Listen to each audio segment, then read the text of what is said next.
आप देख रहे हैं ना उम्र की सीमा हो। भाग एक। गर्मियों के दिन थे, शाम का समय था।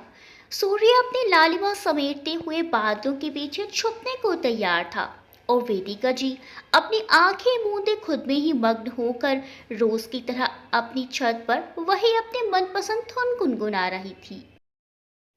एक प्यार का नगमा है, मौजों की रवानी है, जिंदगी और कुछ भी नहीं, तेरी मेरी कहानी है।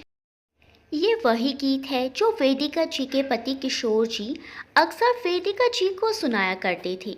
अब किशोर जी तो इस दुनिया में नहीं रहे, बस रह गई है तो उनकी यादें, वो खट्टी मीठी यादें जिन्हें वेदिका जी ने पिछले 25 सालों से संजो कर रखा हुआ है। शाम के समय छत पर आकर वेदिका जी यूं ही अपना दिल बहलाया करती हैं, जबकि सुबह के समय वह अपने बगीचे में, जो उन्हें अपने घर के लॉन में थोड़ी सी जगह में लगाया हुआ है, वहाँ वक्त बिताती हैं। जहाँ सुबह सुबह हंसते हुए फूल और पौधों को देखकर उनके अंदर जैसे एक नई ऊर्जा का संचार होता है। पौधों को पानी देना, उनके पीले पत्तों को बदलना, मिट्टी बदलना, खाद देना आदि उनके प्रिय काम है। हरे भरे झूमते हुए पौधों को देखकर वेदिका जी को बड़ा सुकून सा मिलता है। बगीचे में आकर उनका घूमना भी हो जाता है और वह योग भी कर लेती हैं। 50 वर्षीय वेदिका जी के पति को गुजरे करीब 25 साल बीत चुके हैं। 17 वर्ष की थी वेदिका जी जब उनका विवाह किशोर जी से हुआ और मात्र 25 वर्ष की उम्र में किशोर जी उन्हें अकेला छोड़कर चल बसे। इतनी कम उम्र में खुद को दुनिया की गंदी नजरों से बचाना और दो बच्चों की अकेले परवरिश करना और उन्हें काबिल बनाना वेदिका जी के लिए बिल्कुल आसान नहीं था। यह सफ़र मुश्किल था, पर फिर भी वेदिका जी ने बड़ी हिम्मत और मेहनत से सफ़र को तय किया और अपने दोनों बच्चों को काबिल बनाया। अभी वेदिका जी अपने परिवार के साथ जामनगर शहर में रहती हैं। उनके परिवार में उनका एक बेटा अमर, बहू काजल और एक छोटा सा प्यारा सा पोता देव भी है। वेदिका जी को एक बेटी भी है, राधा। उसकी भी शादी हो चुकी है। वह अपने पति और 4 वर्षीय बेटी करण के साथ विदेश में रहती है। अमर और काजल दोनों नौकरी करते हैं और बेटे देव की देखभाल और घर के कामों के लिए एक आया भी रखी हुई है। एक दिन वेदिका जी ने अपने बेटी बहू से कहा, बेटा, ये नौकरानी क्यों लगा रखी है तुमने? मैं हूं ना, मैं घर के सारे काम कर लिया करूंगी और अपने पोते देव का भी अच्छे से ख्याल रख लूंगी। काजल ने चिंता जताते हुए कहा, माँ, आप इतना सब कैसे करेंगी अकेले? और देव भी कितना बदमाश हो गया है, उसको संभालना और घर का काम करना बहुत ज़्यादा हो जाएगा। आप बस आराम कीजिए। बेटे अमर ने भी अपनी पत्नी के बात से सहमति जताई और कहा, हाँ माँ, क्यों इतना वजन आप अपने सर पर लेना चाह रही हो? आप बस आराम से रहो। बेटे बहू का जवाब सुन वेदिका जी उदास होकर अपने कमरे में आ गई। उन्होंने बेटे बहू की बातों पे गौर किया और सोचा कि वो उन्हीं की भलाई के लिए सोच रही हैं। पर कोई काम ना होने की वजह से वेदिका जी घर में सारा दिन बोर होती हैं। अब उम्र के इस पड़ाव पर आकर अकेलापन उनको खाने को दौड़ता है। अगले दिन वेदिका जी शाम को नीचे पार्क में घूमने गई।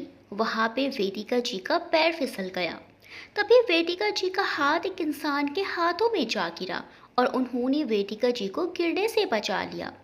फिर वेदिका जी सीधे खड़े हुई और उस आदमी को धन्यवाद किया और कहा, आज बचा लिया आपने, नहीं तो लंगड़ी होकर बुढ़ापे में बोझ बन जाती बच्चों पर। तभी उस आदमी ने मुस्कुरा कर कहा, बच्चों का बोझ संभालते हुए आपने नहीं सोचा, लेकिन जब आपको संभालने की बारी है तो आप खुद अपना बोझ बच्चों को नहीं देना चाहती हैं। असल में ये होती है माँ। वेदिका जी उनकी बातें सुनती रह गई। उसके बाद वो आदमी वहाँ से चले गए। फिर कुछ समय बाद वेदिका जी घर आई तो उनके फ़ोन पर कॉल आया। वेदिका जी ने फ़ोन उठाया तो सामने से आवाज़ आई, हेलो माँ, कैसी हो? आवाज़ सुनते ही वेदिका जी की आंखों में आंसू आ गए और वह बोली, हेलो राधा, तो पूरे 2 महीने बाद मुझे कॉल कर रही है, तुझे मेरी याद नहीं आती? राधा, आती है माँ, लेकिन मेरी जॉब है और बच्चे हैं और यहाँ विदेश में नौकरानी मिलना बहुत मुश्किल है, तो बहुत काम हो जाता है माँ। वेदिका जी, अच्छा वो सब छोड़ और ये बता कि कब आ रही है। करण को देखने का बड़ा मन करता है। अभी तक मैंने उसको वीडियो कॉल पर ही देखा है। पूरे 5 साल हो गए हैं तुझे यहाँ आए हुए।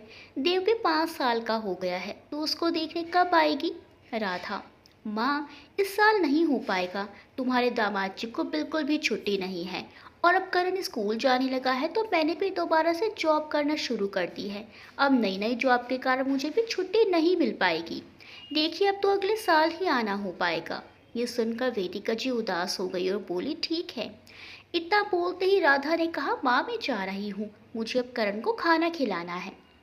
वेदिका जी, हाँ हाँ बेटा जाओ। उसके बाद वेदिका जी वहीं बालकनी में खड़ी हो गई। तभी वहाँ क्लासिकल गाने की बड़ी मधुर आवाज़ आ रही थी।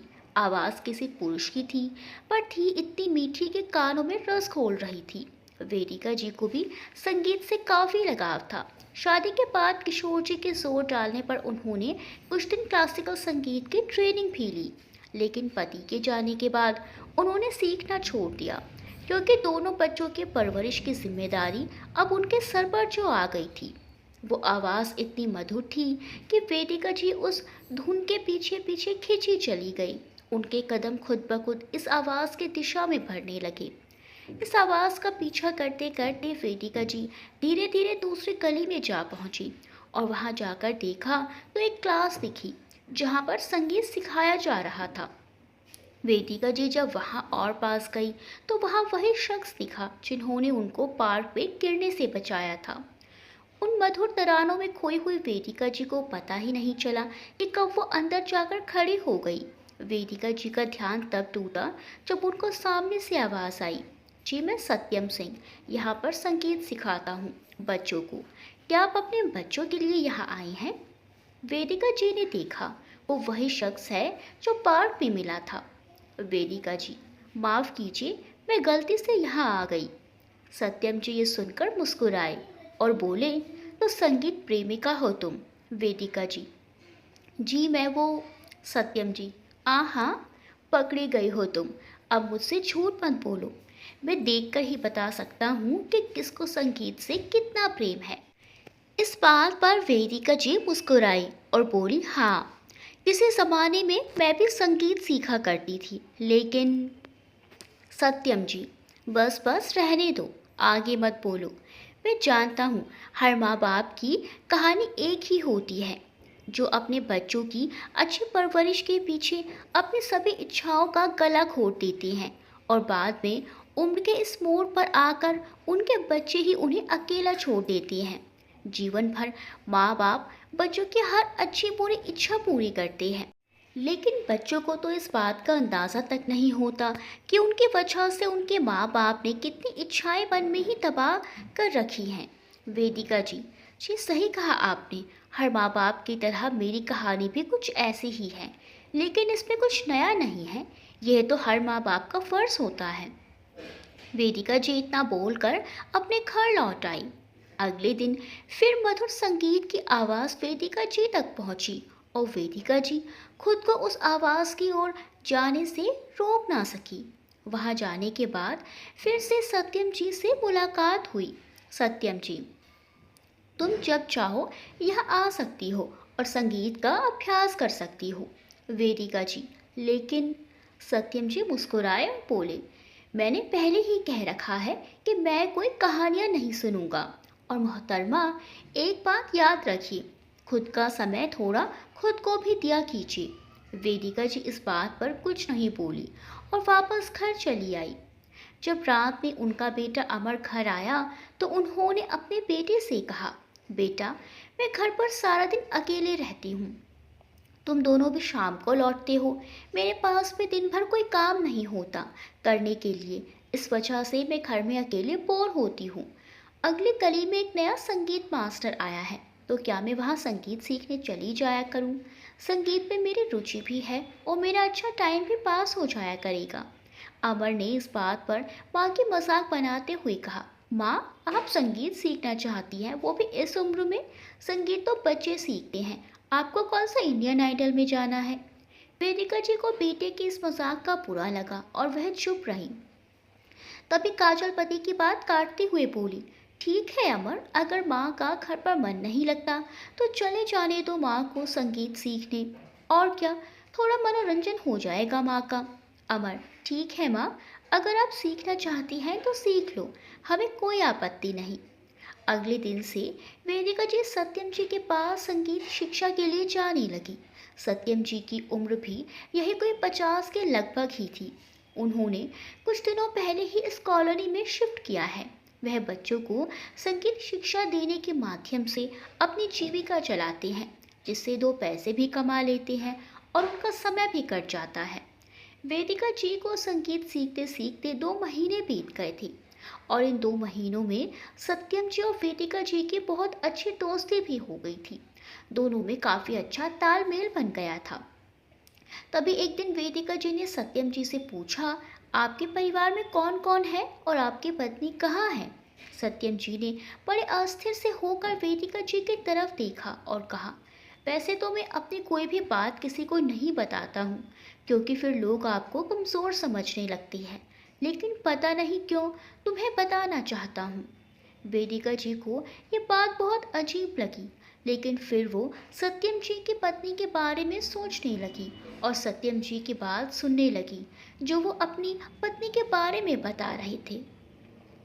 सत्यम जी ने बताया कि उनकी पत्नी ने उन्हें छोड़ दिया था, क्योंकि उनकी पत्नी को किसी और से प्रेम था और वो उन्हें छोड़कर चली गई थी और उनकी पत्नी को गए हुए 28 वर्ष हो गए हैं। वेदिका जी ये सुनकर सत्यम जी के लिए थोड़ा मायूस हो गई। सत्यम जी, बस यही नहीं चाहता हूँ मैं कि तुम मुझे ऐसे देखो जैसे मैं अकेला हूँ और बेचारा हूँ। वेदिका जी ने फिर थोड़ा घुमा कर पूछा, तो आपकी पत्नी कहाँ है अब? क्या आपने कभी जानने की कोशिश नहीं की? इस बात पर सत्यम जी मुस्कुराए और बोले, नहीं वेदिका जी, तो क्या सत्यम जी, तुम ऐसे अटको मत। तुमको जब हक दिया है कि तुम मेरी जिंदगी के बारे में जान सकती हो, तो बिना संकोच के सारे सवाल पूछो। वेदिका जी, तो क्या वो शादी के पहले ही वो किसी और से प्रेम करती थी या शादी के बाद उन्हें प्रेम हुआ? सत्यम जी, हमारी शादी के 6 महीने बाद ही उसने मुझे छोड़ दिया और ये भी कहा कि मुझसे शादी करना उसकी सिर्फ एक मजबूरी ही थी। वेदिका जी के मन में बहुत सारे सवाल थे। पता नहीं क्यों, लेकिन वो सत्यम जी के बारे में जानना चाहती थी। उन्होंने फिर पूछा, तो आपने दूसरी शादी क्यों नहीं की? सत्यम जी, उसके बाद किसी पर विश्वास करने का मन ही नहीं किया। पता नहीं, मन में एक अजीब सा डर बैठ गया था। घर वालों ने तो दूसरी शादी के लिए काफ़ी दबाव डाला, लेकिन मेरा मन नहीं माना। खैर, काफ़ी समय हो गया है, अब तुम घर जाओ वरना सब ढूंढने लगेंगे। वेदिका जी वहां से उठी, पर काफी दूर तक वो पलट पलट कर सत्यम जी को देखती रही। उन्हें ना जाने क्यों अचानक से सत्यम जी की चिंता होने लगी। सत्यम जी कभी किसी को बताते नहीं थे, लेकिन वेदिका जी उनकी जिंदगी के खालीपन को महसूस कर सकती थी। ऐसे ही सत्यम जी के बारे में सोचते सोचते वेदिका जी ने ध्यान नहीं दिया और सामने से आती हुई हाई स्पीड की कार से उनकी टक्कर हो गई, जिससे उनके पैर में मोच आ गई और सर पे भी चोट लग गई। वहां खड़े कुछ लोगों ने वेदिका जी को उठाया और डॉक्टर के ले जाकर उनका इलाज करवाया और उन्हें घर पहुंचा दिया। शाम को बहू और बेटे दोनों घर आए और वेदिका जी का हालचाल पूछने के बजाय वो दोनों उल्टा वेदिका जी को और बुरा भला सुनाने लगे। काजल ने कहा, माँ, आपको किसी चीज़ की कमी होने देते हैं क्या हम, जो आप ऐसे बाहर भटकती रहती हैं? अब बताओ, कौन करेगा आपकी सेवा? दवाई सबका ध्यान कौन देगा? मैं भी जॉब करती हूँ और आपका बेटा भी जॉब करता है। उसके बाद अमर ने कहा, माँ, कुछ तो सोचो हमारे बारे में। अब क्या हम आपकी सेवा करने के लिए ऑफिस से छुट्टी लें? अगर हम छुट्टी लेकर बैठ गए तो कैसे काम चलेगा, बताइए आप ही। तभी देव आया और बोला, नीचे एक दादाजी आए हैं दादी, और वो आपके बारे में पूछ रहे हैं। ये सुनकर वेदिका जी समझ गई कि नीचे सत्यम जी आए हैं। वहीं किसी के आने की बात सुनकर अमर और काजल दोनों एक दूसरे को देखने लगे कि आखिर माँ से मिलने कौन आ सकता है। फिर देव गया और सत्यम जी को साथ में लेकर आया। सत्यम जी ऊपर आए और वेदिका जी के पास बैठकर उनका हाल चाल पूछने लगे और बोले, वेदिका, तुम देखकर नहीं चल सकती क्या? अब 2 हफ्ते तक क्लास में नहीं आओगी। अब कैसे अच्छा लगेगा तुम्हारे बगैर वहाँ पर? सत्यम जी के मुंह से ये बात सुनकर वेदिका जी अपने बेटे की तरफ देखने लगी, जो अपनी माँ को ही देख रहा था। उसके बाद वेदिका जी बोली, क्या आप भी हर वक्त मजाक करते रहते हो?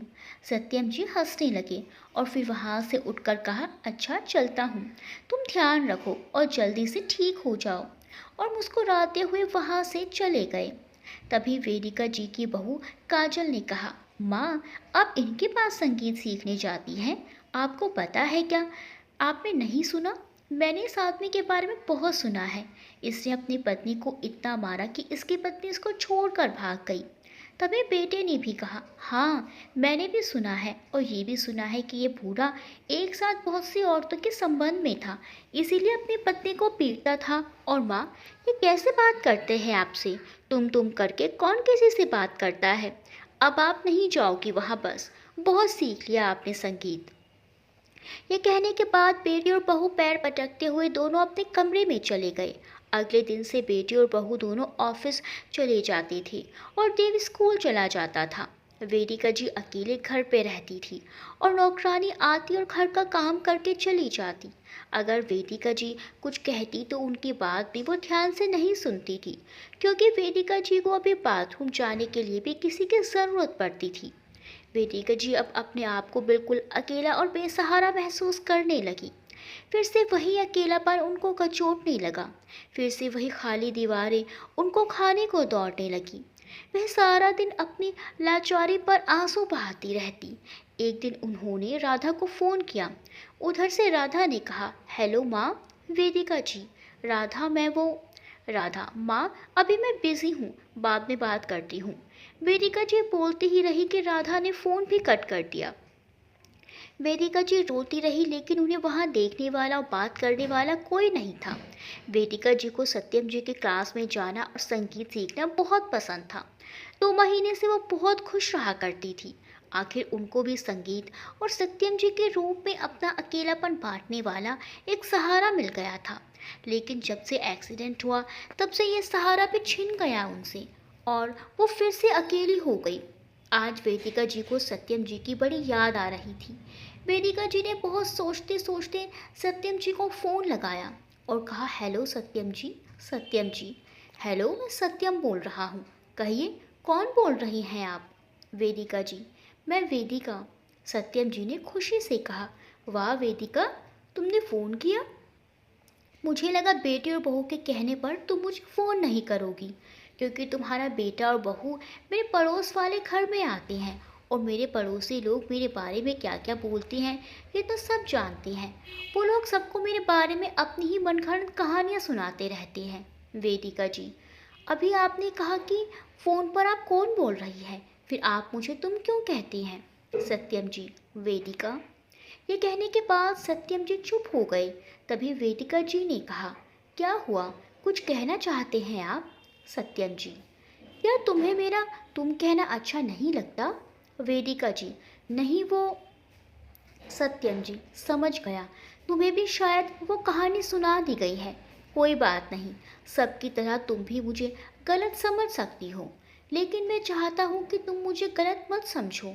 मैं तुम्हें तुम बुलाता हूँ क्योंकि तुम मुझे बिल्कुल मेरी माँ की कॉपी लगती हो। बिल्कुल वैसी ही हो तुम, किसी और के लिए अपनी ज़िंदगी कुर्बान करने वाली, सबके सुख दुख का ख्याल रखने वाली, सबके बारे में सोचने वाली। वेदिका, मतलब? सत्यम जी, मतलब तुम्ही ने बताया था कि पति के जाने के बाद तुमने दूसरी शादी कर सकती थी, लेकिन बच्चों को पालना था तुम्हें और अपने पति के माता पिता को भी, वो भी संभालना था।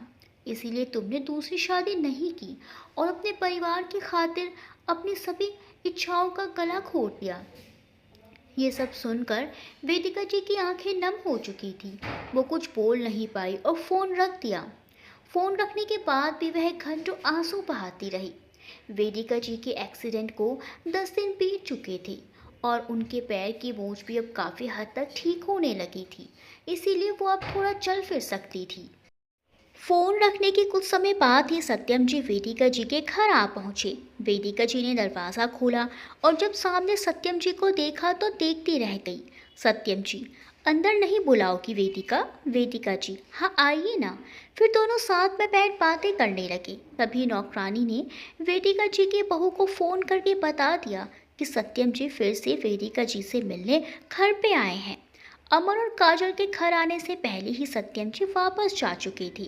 घर आते ही काजल और अमर ने सबसे पहले वेदिका जी से सत्यम जी के बारे में ही पूछा। इस बात पर काजल ने तो बहुत कुछ कह दिया वेदिका जी को, और अमर भी अपनी पत्नी का साथ देता गया हर चीज़ पे। काजल, देख रहे हो अमर, तुम्हारी माँ बार बार उस आदमी को घर पर बुला लेती है। आखिर पूछो इनसे, कौन लगता है वो इनका? क्या सोचेंगे लोग और क्या कहेगा ज़माना? और ये भी तो सोचो कि दो 50 वर्ष के बूढ़े और बूढ़ी की दोस्ती पे क्या कहेंगे लोग। अमर, माँ, कुछ फिक्र है आपको कि नहीं हमारी? क्या इज्जत रह जाएगी हमारी इस समाज में? मुझे शर्म आती है ये सब सुनकर। दोनों की बातें सुनकर वेदिका जी के मुंह से एक शब्द तक नहीं निकला। बस उनकी आंखों से आंसू बहे जा रहे थे। कुछ समय बाद सब सोने चले गए, लेकिन वेदिका जी की आंखों से तो नींद गायब थी। आज उन्होंने खाना भी नहीं खाया था और इस बात की किसी को फिक्र भी नहीं थी कि आज वेदिका जी ने खाना नहीं खाया। ठीक ऐसे ही बहुत सी रातों को वेदिका जी खाना नहीं खाया करती थी और ये देखने वाला घर पर कोई भी नहीं था। अगले दिन सुबह हुई और सब अमर और काजल को फ़ोन करने लगे, और देखते ही देखते वेदिका जी के घर के बाहर भीड़ जमा हो गई, क्योंकि नौकरानी ने पूरे मोहल्ले में हल्ला कर दिया था कि वेदिका जी और सत्यम जी दोनों एक दूसरे से प्रेम करते हैं, और इसी बात को लेकर थू थू हो रही थी। काजल रोते हुए अमर से बोली, अगर ये अब हमारे साथ रही तो मैं यहाँ नहीं रहूँगी। क्या सीखेगा मेरा बच्चा इस घर में?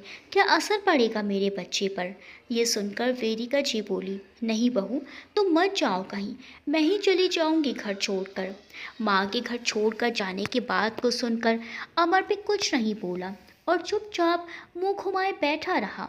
कुछ समय बाद वेदिका जी अपना थोड़ा सामान लेकर घर से निकल गई। बेटे बहू ने उन्हें एक बार भी रोकने की कोशिश नहीं की। अब वेदिका जी इस बात को लेकर चिंतित थी कि वो जाए कहाँ। ये उन्हें समझ ही नहीं आ रहा था। सुबह से शाम तक वेदिका जी अपना सामान लिए उसी पार्क में बैठी रही जहाँ वो हर रोज़ टहलने जाया करती थी। शाम में जब सत्यम जी पार्क में आए तो वेदिका जी को पार्क के एक बेंच पर सामान साथ में लिए बैठे पाया। सुबह से शाम तक कुछ ना खाने की वजह से वो बहुत निढाल लग रही थी। सत्यम जी उन्हें देखकर ही समझ गए कि आखिर माजरा क्या है। वे वेदिका जी के पास गए और बोले, चलो मेरे साथ। इतना कहकर उन्होंने वेदिका जी के लाख मना करने पर भी उनका बैग लेकर अपने साथ चले गए और घर जाने के बाद कहा, तुम यहाँ जब तक चाहो तब तक रह सकती हो। वेदिका जी, नहीं, मैं ऐसे कैसे रह सकती हूँ? क्या बोलेंगे लोग? सत्यम जी, अभी भी क्या बोलेंगे सोच रही हो? एक काम करो, मुझसे शादी कर लो और साथ में हमेशा के लिए रहो। वेदिका जी, क्या बोल रहे हैं आप? मतलब सब जो बोल रहे हैं उन्हें सच बना दूं? सत्यम जी, तुम किन के बारे में सोच रही हो? जिन्होंने तुम्हें धक्के मार कर निकाल दिया, या ये समाज जो एक बार भी तुम्हारी बात सुनना या समझना ज़रूरी नहीं समझता? देखो वेदिका, मैं तुम्हें पसंद करता हूँ और मैं जानता हूँ कि तुम्हारे मन में भी मेरे लिए भावनाएं हैं, और मुझे नहीं लगता इसमें कुछ गलत ही है। किसी को पसंद करना, शादी करके अपना घर बसाना कोई पाप तो नहीं है।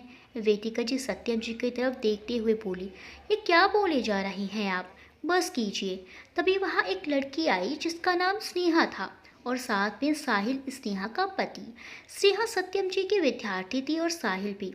दोनों ने लव मैरिज की थी और दोनों की शादी सत्यम जी ने ही करवाई थी। स्नेहा, मैम, सर हमेशा आपका जिक्र किया करते थे कि वेदिका ऐसी है वैसी है, कि आपसे बहुत प्रेम करते हैं, और अगर आप शादी कर लेती हैं तो आप यहाँ आराम से रह सकती हैं। फिर यहाँ से आपको कोई नहीं निकाल सकता, वरना शायद कल आपको ये कॉलोनी वाले लोग यहाँ से भी निकाल दें। अभी आपके बेटे बहू ने भी आपको घर से निकाल दिया है, तो ऐसे में आप कहाँ जाएंगी? लेकिन मैं आपसे ये नहीं कहूँगी कि आप सिर्फ सच छुपाने के लिए शादी करें। शादी आप तभी करें जब आपके मन में भी सत्यम सर के लिए वही भावनाएं हों जो सत्यम सर के दिल में आपके लिए हैं। मैं एक वकील हूँ और मैं आपकी शादी तुरंत करवा सकती हूँ। आगे का फैसला आपका होगा। वेदिका ऐसा करना नहीं चाहती थी, लेकिन अब क्या करेगी और कहाँ जाएगी कुछ समझ नहीं आ रहा था। इसीलिए स्नेहा की बात मान ली और शादी के लिए तैयार हो गई। जिंदगी इस मोड़ पे ले आएगी वेदिका जी ने ये कभी सोचा ही नहीं था। वो रात तो वेदिका जी ने जैसे तैसे बिता ली। पूरी रात वेदिका दी को नींद ही नहीं आई, ये सोच कर कि जिन बच्चों के लिए पूरी जिंदगी उन्होंने अकेले रहने का सोचा और अपनी सारी खुशियां छोड़ दी, आज उसी बेटे ने लोगों की बातों को सच मानते हुए घर से उन्हें निकाल दिया। एक बार अपनी माँ के मुंह से सच सुनने का कष्ट भी नहीं किया और सोचने लगी कि जिस बेटी के लिए उन्होंने इतना सोचा, उस बेटी को आज अपनी माँ के बारे में सोचने का थोड़ा सा वक्त भी नहीं है। वेदिका जी ने सत्यम जी के बारे में भी सोचा। उन्होंने अपने मन को टटोला तो महसूस किया कि उनको सत्यम जी से प्यार तो नहीं है। वो तो सत्यम जी के पास बस संगीत सीखने जाया करती थी, लेकिन हाँ, उनके मन में सत्यम जी के लिए सम्मान की भावना जरूर थी। वह सत्यम जी को एक सच्चे दोस्त की तरह मानती थी, जिससे वो अपना सुख दुख बांट सकती थी, अपने मन की बात कहकर अपना मन हल्का कर सकती थी। वैसे ही सोचते सोचते वेदिका जी की पूरी रात कट गई। अगले दिन सुबह सत्यम जी वेदिका जी के जागने का इंतजार कर रहे थे। वेदिका जी हर दिन की तरह नहाकर तैयार हो गई। कुछ समय बाद वेदिका जी की नज़र सत्यम जी पर पड़ी, जो उन्हीं को देख रहे थे। वेदिका जी ने पहले तो अपनी नजरें नीचे कर ली, फिर धीमे धीमे कदम बढ़ाकर सत्यम जी के पास आई। वो सत्यम जी के सामने ऐसे खड़ी हुई जैसे कि वो कुछ कहना चाहती हो, और कैसे कहना है ये उनको समझ नहीं आ रहा। सत्यम जी वेदिका जी की मनोस्थिति को समझते हुए बोले, कुछ कहना है? वेदिका जी धीमी आवाज में, जी। सत्यम जी उनको देखते हुए बोले, वेदिका, तुम जो भी कहना चाहती हो निसंकोच होकर कह सकती हो। वेदिका जी वही सत्यम जी के सामने बैठ गई और अपना सर नीचे किए बोली, मैं आपसे शादी नहीं कर सकती, और इस उम्र में शादी अच्छा नहीं लगता ये सब। मैं आपकी बहुत इज्जत करती हूँ, पर मैं आपसे सिर्फ संगीत सीखने आया करती थी। मुझे आपसे नहीं, संगीत से प्यार है। सत्यम जी, वही संगीत जो तुमने अपने बच्चों के भविष्य बनाने के लिए सीखना छोड़ दिया था। वेदिका जी ये सुनकर सत्यम जी की तरफ देखने लगी। सत्यम जी, लेकिन मैं तुमसे प्रेम करता हूँ और मुझे ये कहने में शर्म नहीं आती। मैं प्यार करता हूँ, मुझे उम्र से क्या मतलब। प्यार करने की कोई सीमा, कोई उम्र नहीं होती। खुशी से जीने के लिए उम्र नहीं देखते हैं। यूँ तो मरने की भी कौन सा कोई उम्र तय होती है, तो हम प्यार करने की उम्र कैसे तय कर सकते हैं? वेदिका जी, लेकिन सत्यम जी, मैंने कब कहा कि मेरे प्यार के बदले तुम भी मुझे प्यार ही दो? तुम ऐसा मत समझना कि मैं तुम्हारी मजबूरी का फ़ायदा उठा रहा हूँ। बिना शादी किए भी जितने दिन चाहो उतने दिन तुम यहाँ रह सकती हो। तभी बाहर से शोर होने की आवाज़ आई। आवाज़ सुनकर सत्यम जी बाहर निकले। तभी उन्होंने देखा कि वहाँ कोई बुजुर्ग औरतें और कुछ मर्द खड़े हैं और वेदिका जी को कॉलोनी से बाहर जाने को कह रहे हैं। वेदिका जी ने भी खिड़की से पर्दा हटाकर देखा तो उनकी आंखों से आंसू बहने लगे। वेदिका जी की आंखों में आंसू देखते ही सत्यम जी गुस्से से बाहर निकले और बोले, क्या दिक्कत है आप सबको? क्यों शोर मचा रहे हैं? उनमें से कुछ लोग बोल पड़े, वेदिका जी को यहाँ से जाने को बोलो, यहाँ रहकर गंदगी फैलाने नहीं देंगे हम। क्या सीखेंगे आजकल के बच्चे इन्हें देखकर, और किस हक से आपके साथ रह रही हैं वो? लोगों की एक एक बातें वेदिका जी की तीर की तरह चुप रही थी, और वेदिका जी की आंखों में आंसू सत्यम जी को चुप रहे थे। सत्यम जी, आप सब लोग ये सोचिए कि अगर आपका बेटा कल को आपको ऐसे बाहर निकाल दे तो आप सबको कैसा महसूस होगा? क्या आपका फर्ज नहीं बनता कि आप वेदिका जी की मदद करें? लेकिन लोगों पर सत्यम जी की बातों का कोई असर ना हुआ। वो लोग पता नहीं क्या कुछ नहीं बोले जा रहे थे वेदिका जी को। सत्यम जी से भी पूछा जा रहा था कि किस हक से वो उनके साथ रहेगी। क्या सीखेंगे लोग उन दोनों को देखकर? तभी वहाँ स्नेहा आई और बोली, शांत रहिए आप सब, इन दोनों का ये अपना घर है और दोनों ने शादी भी कर ली है। अब वेदिका जी सत्यम सर की पत्नी हैं। इस हक से यहाँ अपने घर में वो रह सकती हैं। यदि आप सबको कोई समस्या नहीं है तो कृपया प्रस्थान करें, दरवाज़ा आपके पीछे ही है। सब लोग बातें करते हुए वहाँ से चले गए। तभी स्नेहा बोली, इसी बात का डर था। अब आप जल्दी से शादी कर लीजिए, वरना अगर कोई और बात हुई तो कोई और रास्ता नहीं बचेगा। सत्यम जी, स्नेहा और साहिल अंदर गए और सत्यम जी ने कहा, वेदिका को शादी नहीं करनी है, इसीलिए हम शादी नहीं करेंगे। वैसे भी बचाव के लिए तुमने बोल ही दिया है कि हमारी शादी हो गई है। स्नेहा, हाँ लेकिन कल को आपसे किसी ने सबूत मांग लिया आपकी शादी का तो? सत्यम जी, तो देखा जाएगा, कल की बाद में देखेंगे। तभी खिड़की के बाहर देखते हुए वेदिका जी ने कहा, मैं शादी के लिए तैयार हूँ। सब वेदिका जी की तरफ देखने लगे और सत्यम जी पास गए और बोले, क्या? देखो वेदिका, तुम्हें कोई ज़बरदस्ती नहीं है, तुम चिंता मत करो, मैं हूं ना। ये कॉलोनी वाले मेरे रहते हुए तुम्हें कुछ नहीं कहेंगे और ना करेंगे। वेदिका जी, नहीं, मैं ये अपनी मर्ज़ी से करना चाहती हूँ। अब मैं अपने लिए जीना चाहती हूँ। मैं भी किसी के लिए ज़रूरी होना चाहती हूँ। मैं चाहती हूँ कि कोई मेरी तकलीफ़ों को भी समझे। ये कहने के बाद वेदिका जी सत्यम जी की तरफ देखने लगी। तभी स्नेहा खुशी से सत्यम जी और वेदिका जी की तरफ दौड़ी आई और वेदिका जी को गले लगाते हुए बोली, बधाई हो वेदिका जी, बधाई हो सर। साहिल भी खुशी से सत्यम जी और वेदिका जी को शॉपिंग पे लेकर गया और दोनों के लिए मनपसंद कपड़े खरीदे। उधर शादी के लिए स्नेहा ने सारा इंतज़ाम करवा दिया और साहिल सत्यम जी को वेदिका जी को तैयार करा कर रजिस्ट्रार ऑफिस पहुंच गया। वेदिका जी भी दरवाजे पे खड़ी ही थी कि उनके बेटे बहू मिले। बहू ने कहा, देख लो अपनी माँ को, इस उम्र में अब शादी करने चली हैं। सारे लोग सच ही बोल रहे थे, इन्हें हमारी इज्जत की कोई फिक्र नहीं। वेदिका जी ने बहू की बातें सुनी, लेकिन वो देख अपने बेटे की तरफ रही थी। तभी बेटे ने कहा, क्या? अब ऐसे क्या देख रही हो माँ? सच ही कह रही है काजल, आपको शर्म नहीं आती ये सब करके? वेदिका जी को अपने बेटे की बातों का बहुत बुरा लगा। अमर अपनी माँ को समझने के बजाय उन्हें कड़वी बातें सुनाया जा रहा था, जिस बेटे के लिए उन्होंने अपनी पूरी जिंदगी कुर्बान कर दी। आज उसी बेटे के मुंह से कड़वी बातें सुनकर वेदिका जी को सत्यम जी से शादी करने का फैसले वाला इरादा और मजबूत हो गया और वो अपने बेटे की पूरी बात सुने बगैर ही वहां से अंदर चली गई और सत्यम जी को भी साथ अंदर चलने को कहा। अमर बस देखता ही रह गया। स्नेहा और साहिल ने दोनों के कोर्ट मैरिज करवाई और घर आते ही स्नेहा और साहिल ने सारी रस्मों का इंतज़ाम भी किया और सारी रस्में करवाई। फिर सब साथ में बैठे हुए थे। तभी वेदिका जी ने स्नेहा के सर पे हाथ रखा और बोली, बेटा, ये सब रस्में तुमने अपनी माँ से सीखी हैं या सासू माँ से? ये सुनकर स्नेहा की आंखों में आंसू आ गए। तभी साहिल बोला, आंटी, स्नेहा की ना माँ है और ना ही सासू माँ, हम दोनों अनाथ हैं। हम दोनों बचपन से एक दूसरे को पसंद करते थे। एक दिन हम लोग सत्यम सर को संगीत का अभ्यास करते हुए देखा तो उनके पास आ गए। तभी सब जॉब करते थे। जब सर को पता चला कि हम अनाथ हैं तो इन्होंने हमारी पढ़ाई लिखाई करवाई और हमारी शादी भी सर ने ही करवाई।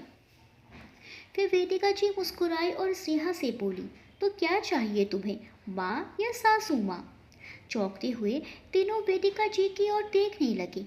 तभी वेदिका जी ने कहा, साहिल की माँ बन जाती हूँ तो तुम्हारी सासू माँ, और अगर माँ बनाओगी तो साहिल की सासू माँ। ये सुनकर सत्यम जी मुस्कुराए और साहिल स्नेहा में लड़ाई शुरू हो गई। सत्यम जी, बस बस, कोई लड़ाई नहीं, दोनों माँ ही कहेंगे। स्नेहा, और आपको पापा। सत्यम जी दोनों को देखकर मुस्कुराए और दोनों को गले से लगा लिया। फिर स्नेहा और साहिल भी कुछ दिन बाद वहीं उसी घर में शिफ्ट हो गए। अब हर दिन वेदिका जी सुबह सुबह उठकर सबके लिए नाश्ता बनाती, क्योंकि स्नेहा को काम पर जाना होता था तो उसे नाश्ता बनाकर देती थी। फिर साहिल को उठाती थी और उसको अपने हाथों से नाश्ता करवाती थी। फिर सत्यम जी की सारी ज़रूरतों का भी ध्यान रखती थी। ये सब करके वेदिका जी बैठी तो उनके पास सत्यम जी बैठे और बोले, थक गई? वेदिका जी, नहीं, बच्चों का ख्याल रखती हूँ तो थकती नहीं हूँ, यही तो चाहती थी मैं। सत्यम जी की नज़र साहिल पे पड़ी जो फ़ोन देखकर हंस रहा था। सत्यम जी, नालायक, जा कुछ काम ढूंढ, घर पर बैठा रहता है, स्नेहा इतना काम करती है। साहिल बच्चों जैसी शक्ल बनाकर वेदिका जी के पास गया और बोला, माँ देखो कैसे बोल रहे हैं। वेदिका जी, बस कीजिए आप, मेरा बेटा कितना मासूम है। सत्यम जी, चलो ठीक है, अब मैं चलता हूँ, क्लास का भी समय हो गया है। वेदिका जी के साथ मिलकर साहिल घर के काम करता था और उसे बहुत अच्छा खाना बनाना भी आता था। दोनों की शादी को 7-8 माह बीत गए थे। अब चारों को एक दूसरे की आदत हो गई थी।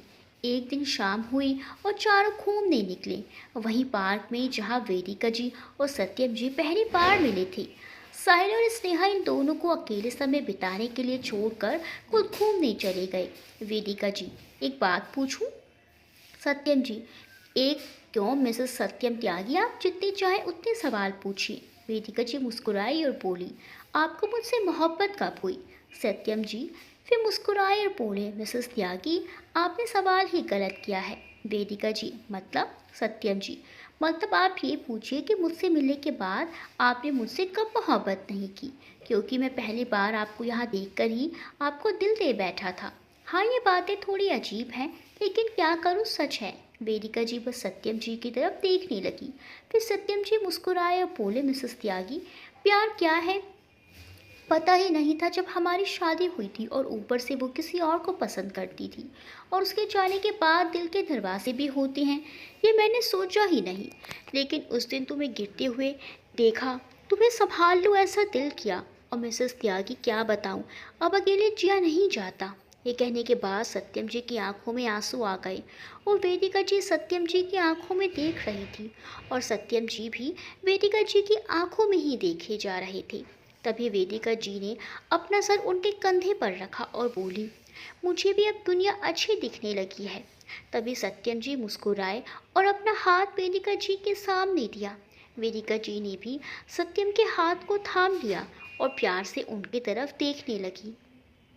तभी वहाँ वेदिका जी की बेटी राधा आई और बोली, माँ, ये सब क्या है?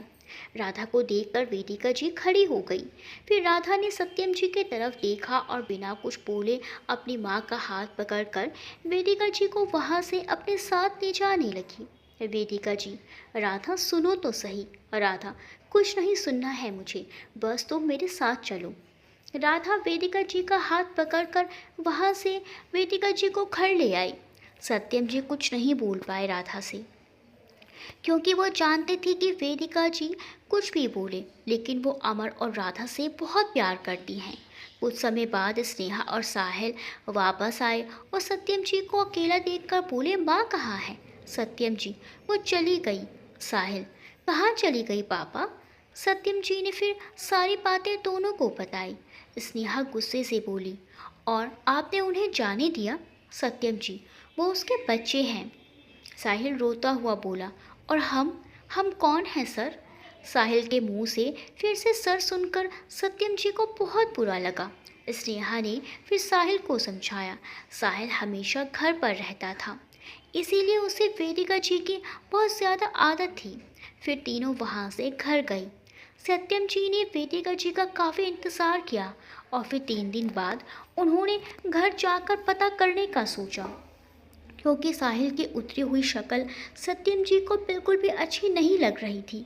ये पहली बार था जब सत्यम जी अपना बसा बसाया घर बेघर जाने से डर रहे थे। शाम हुई और सत्यम जी घर से निकले और वेदिका जी के घर पहुंचे। तभी उन्हें वेदिका जी नीचे से सामान ले जाती दिखी। सत्यम जी कदम बढ़ाते हुए वेदिका जी के पास गए और बोले, वेदिका। वेदिका जी ने भी सत्यम जी को देखा और बस देखती ही रह गई। ऐसा लग रहा था जैसे पल वहीं ठहर सा गया हो। दोनों एक दूसरे में खो गई। दोनों को संगीत से बहुत प्रेम था, और सत्यम जी तो काफ़ी फिल्मी भी थे। दोनों खुद को अभिनेता और अभिनेत्री समझ बैठे थे। दोनों के कानों के पास से मधुर प्रेम संगीत बह रहा था। हवाएं चल रही थी। तभी एक गाड़ी आई और उसने रास्ते से हटने के लिए हॉर्न बजाया, तो सत्यम जी और वेदिका जी को होश आया और दोनों साइड हुए। फिर वेदिका जी ने कहा, सत्यम जी, आप यहाँ? सत्यम जी, क्या तुम अभी भी ये पूछ रही हो, या तुम्हें नहीं मालूम कि मैं यहाँ क्यों आया हूँ? वेदिका जी, मैं।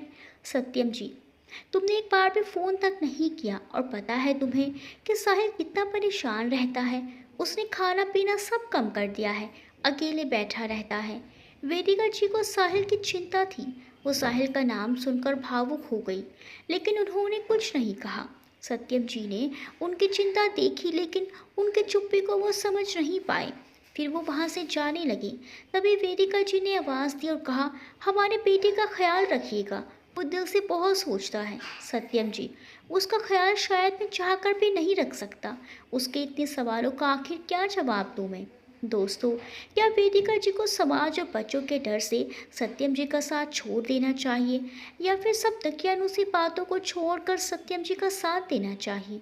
आपकी क्या राय है, कमेंट करके ज़रूर बताएं। वीडियो को लाइक करना बिल्कुल ना भूलें। मिलते हैं अगली वीडियो में कहानी के अगले भाग के साथ। तब तक के लिए बाय बाय।